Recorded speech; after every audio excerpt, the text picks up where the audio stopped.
2016 relative velocity. Question 2A. At 12 noon, ship A is northwest. Here's ship A, it's northwest of ship B. Given a 45-degree angle down the bottom there. And inside there, ship A is moving northeast, north 85 degrees east. So it's going this way at a uniform speed of 15 kilometers an hour, and ship B is moving in a straight line in this direction, and they're going to come into a collision course, or they're going to intercept each other.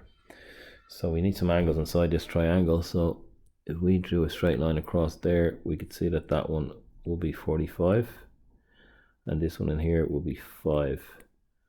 So that gives us a 50 inside the triangle. So we've got one going this way, one coming down this way, and one going in this direction. So that's B. That's A. Going in that direction. And we have a 50-degree angle. I think the T method works here. B is moving at a rate of V times T, V kilometers an hour. And A is moving at 15 kilometers an hour, which is 15 times T. And using this T method enables us to find a value for V with the sine rule. So let's call the angle that we don't have A. So we have 15t over the sine of A. This will bring in min and max is equal to V times t over the sine of 50.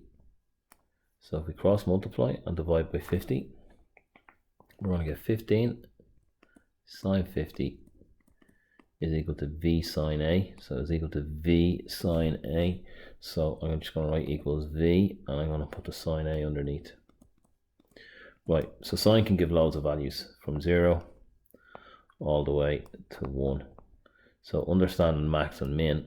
So if I divide a number by 10, it's going to make it smaller. But if I divide a number by a half, 10 divided by half is 20, but 10 divided by 5 is 2. So the number gets bigger if the number is between 0 and 1 for our ratios.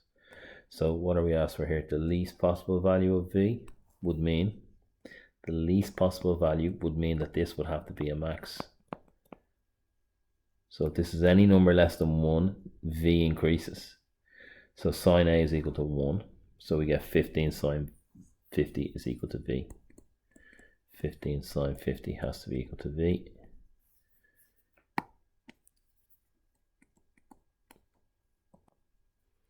Which to 2 decimals is 11.49 kilometers per hour.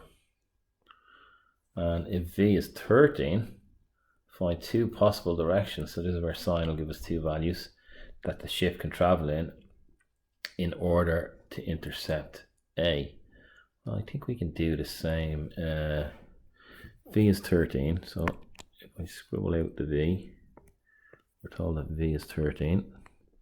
So B is going to go in a couple of different directions. Is he going to go this way to intercept A, this way to intercept A? Where is he going to go? Up here. So let's have a look. We have the sine 50 isn't going to change. So I'll put the angles on top this time. So the sine of 50 over 13t is equal to the sine of A, the angle that we're looking for, over 15t.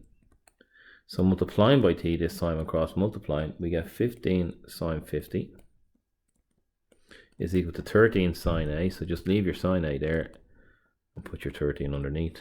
And a really straightforward kind of trig question. We get a value for sine A. Typing this into your calculator, you're going to get sine A to be 0.8839, and the inverse sine of 0.8839 is 62.1 degrees. 62.1 degrees.